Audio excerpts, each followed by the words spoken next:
C'est parti pour un petit tour avec Jacques-Julien Renucci et Stéphane Sarrazin. Nous sommes au Plantier, en direction du col du Pas. Dans ce haut lieu du Critérium des Cévennes, le pilote gardois est chez lui. La route est fermée pour une séance d'essai avec sa dernière monture, une Hyundai R5. Chaque aller-retour sur ce terrain piégeux est ponctué par un arrêt à la base pour faire le point avec les ingénieurs. Choisie par la firme coréenne pour développer la voiture, l'écurie éponyme du pilote gardois dispose de 2 autos identiques. Dès qu'on intervient sur la boîte ou sur le pont, on est tout de suite parti pour au moins 1 heure de travail. Donc c'est des choses, on pourrait tester qu'1 ou 2 trucs par jour si on n'avait qu'une seule voiture. Ouais. Stéphane Sarrazin, le pilote d'endurance, est devenu l'an dernier à 43 ans patron de sa propre écurie. Son expérience est un atout indéniable pour ce touche-à-tout. Ce n'est pas un hasard si une grande marque mondiale toute jeune dans le monde du rallye lui a confié le développement de son bolide. On n'a jamais réussi à avoir mieux que ce qu'on a là.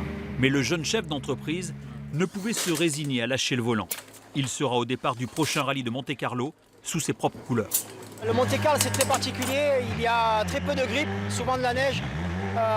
C'est souvent mouillé. Donc là, on est en décembre dans les Cévennes. Et c'est pas mal, c'est une bonne base pour travailler. Et on a comme ça un petit peu de temps pour régler les gros problèmes sur l'auto. Donc on aime bien faire mi-décembre, comme ça, une séance d'essai. Et une dernière séance juste avant le rallye. Et on essaie d'aller chercher la neige en fait. À bord de la coréenne, Stéphane et son copilote ont déjà engrangé pas mal de kilomètres. La voiture a des défauts de jeunesse et elle est encore perfectible.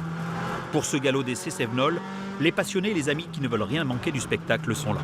On apprend tous les jours à côté d'un gars comme Stéphane qui est un technicien hors pair et je pense qu'on en parle à tous les constructeurs, ils diront la même chose. Donc c'est très important pour moi d'être ici et j'apprends beaucoup de choses même si je ne roule pas.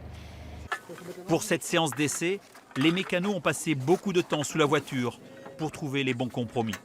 Pour le pilote gardois, une nouvelle vie, mais aussi beaucoup de plaisir. Ça prend beaucoup de temps parce que pilote, on va dire que c'est assez...